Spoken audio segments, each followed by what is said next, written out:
Persephone, we've all heard the story of Persephone and Hades, right? Where Hades kidnaps, rapes, and then tricks Persephone into confinement with him into the underworld. But what else is there to know of Persephone? Is she more than just somebody who had to succumb to her fate? We're going to find out in 3 minutes or less. Now, she is the daughter of Zeus and Demeter in most stories. In some stories, she is the daughter of Zeus and his mother, Rhea. Zeus fathers with Persephone her children, Dionysus and Melano. Persephone and her mother Demeter were a vegetation goddess and promised a happy afterlife to those initiated into their mysteries. We're not exactly sure where these cults originate from, but the roots are in the agrarian cults. The city of Epizephyrian Locris in southern Italy had a famous cult to her where she was the goddess of childbirth and marriage. Persephone dates all the way back. They have found her name inscribed on tablets in Pylos all the way back to 1400 BC. And her name in ancient Greece translates to, roughly, she who beats the grain. Persephone had many different names because, as the queen of the underworld, the dread Persephone, saying her name out loud was very taboo. So she had different names associated to her. Cora was one, and the other name was Desponia. Those are the two most famous names ascribed to her. Cicero calls her Persephone, and he calls her the seed of fruit. Her return each spring gives her immortality and makes her a Chthonic goddess. It is the Orphic mysteries that Cora is seen as the life-giving and destroying. She's ranked Persephone and Cora. They're all ranked with Isis, Rhea, Gaia, Pandora, Hecate. She is the daughter of Zeus and Rhea in some of the stories. Persephone and Demeter were both connected to secret women-only rituals in Thesmophoria. The rituals held on the month of Pianepsion.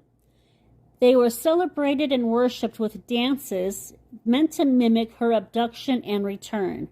Now, her most famous and biggest temple in Locri in southern Italy, not Greek, but Italy, and this was thought to date back to 500 BC.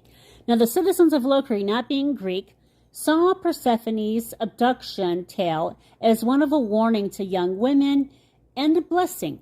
The transformation from young maiden to married woman. The transformation was scary, but the reward was the status that she would gain with a husband.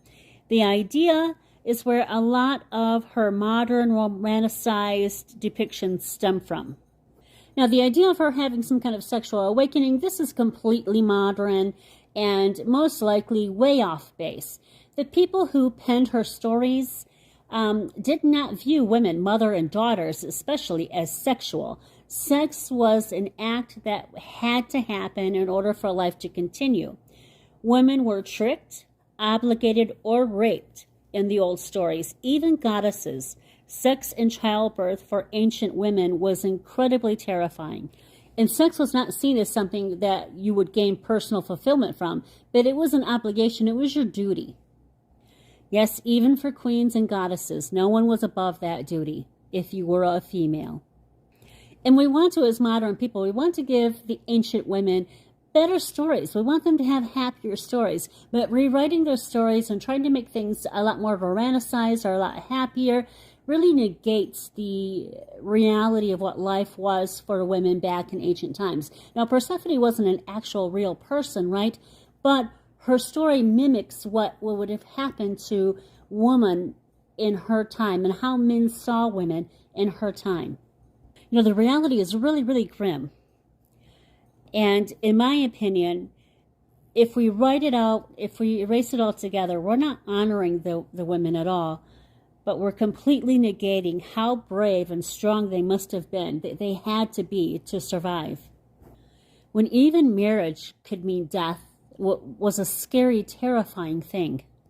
The ancients, they wrote a story about a young girl being kidnapped and raped by her uncle, forced to endure a life of semi-darkness.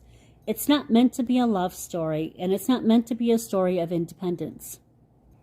Instead, Persephone's greatest feats are found in her vegetation status, and her status as a spring goddess, a goddess of life, a goddess of childbirth, a goddess of marriage, and what it meant to transform from that young woman, that young girl, into the woman that you would become, and the growth and the pain and the tear, all of it that came with that transformation.